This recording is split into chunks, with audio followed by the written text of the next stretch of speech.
এমপিভুক্ত শিক্ষক কর্মচারী যারা গত ৮ দিন ধরে রাস্তায়, আপনি জেনে অবাক হবেন যে ইতিমধ্যে আমাদের একজন শিক্ষক কিন্তু মারা গিয়েছেন।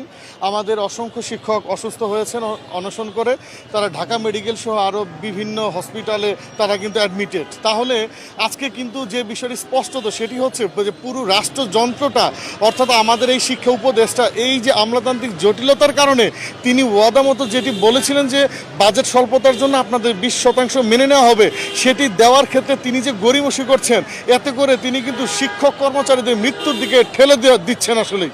অর্থাৎ আজকে আমাদের সারা বাংলাদেশের প্রেক্ষাপটে প্রায় 30,000 এমপিভুক্ত শিক্ষা প্রতিষ্ঠান পুরোপুরি অচল, এবং এখানে পড়াশোনা করছে প্রায় 2 কোটি শিক্ষার্থী, এবং তারা কিন্তু শিক্ষণ কার্যক্রম থেকে বঞ্চিত হচ্ছে।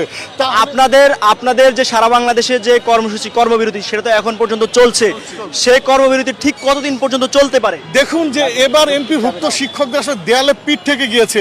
আপনি জেনে অবাক হবেন যে আজকে 8তম দিনে ঢাকা শহরের শহীদ মিনারে এমপিভুক্ত শিক্ষক কর্মচারীদের প্রায় লক্ষাধিক শিক্ষক কর্মচারী তারা এসে উপস্থিত হয়েছে, এবং প্রতিদিন আপনি রাজনৈতিক দলের কোনো প্রোগ্রামেও আপনি টানা প্রোগ্রাম দিলে হয়তো আপনি পাবেন না। কারণ কি?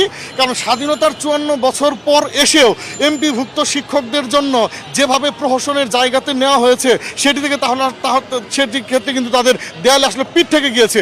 এখন আমাদের একটাই যেটা দাবি সেটা হচ্ছে জয় ভিন্ন, আসলে আমাদের কোনো গত্যন্তর নাই। আমরা এখন যে জায়গায় এসে দাঁড়িয়েছি এখান থেকে আমাদের শুধু সামনে এগোতে হবে, এখান থেকে ব্যাক করার কোনো সুযোগ নেই। অর্থাৎ আজকে সকালে বিএনপির মহাসচিব মির্জা ফখরুল ইসলাম আলমগীরের সঙ্গে আপনাদের শিক্ষক প্রতিনিধিদের কথা হয়েছে এবং বৈঠক হয়েছে। সে বৈঠকে আপনারা বলছেন যে বিএনপি আপনাদের এতে একাত্মতা প্রকাশ করেছে। আজকে তার পরবর্তীতে আপনারা এখানে কর্মসূচি অব্যাহত রেখেছেন।